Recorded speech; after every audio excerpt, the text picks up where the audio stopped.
Well, congressional Republicans have finally admitted with this bill that President Trump and Elon Musk do not have the legal authority to delete whole federal agencies.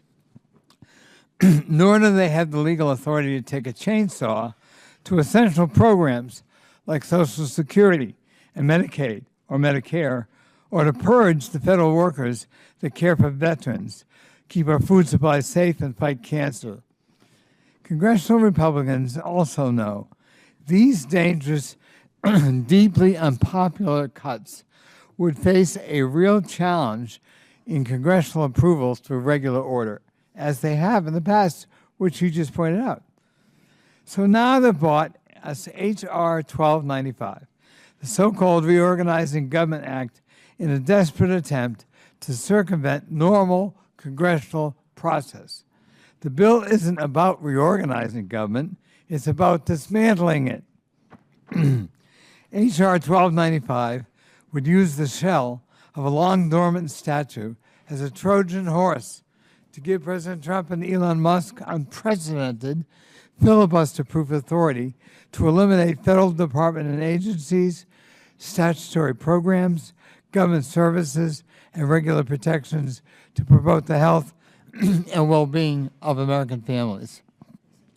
This dormant authority was used in the past, between 1932 and 1984, to allow a president limited authority to present plans to reorganize limited portions of the government, which could then be fast-tracked to Congress. Congress has chosen not to renew that authority in over 4 decades, despite requests to do so, as you point out, from Presidents Clinton, Bush, and Barack Obama. In the past, presidential reorganization authority was used to respond to the needs of the American people, including creating the agencies of EPA, the National Oceanographic and Atmospheric Administration, and the Federal Emergency Management Agency. And it came with key limitations and guardrails. H.R. 1295 dramatically and recklessly expands the power it would give to President Trump and Elon Musk, and without these key limitations and guardrails that have always existed. In fact, the bill would include new presidential powers Congress explicitly prohibited the last time it granted this authority.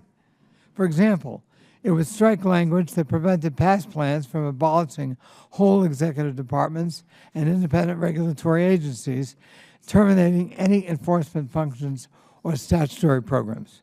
The Dismantling Government Act would grant Donald Trump and Elon Musk a filibuster-proof pathway to get their reckless actions blessed by Congress, and we already know exactly what they'll do with that power. They will abolish whole departments and agencies.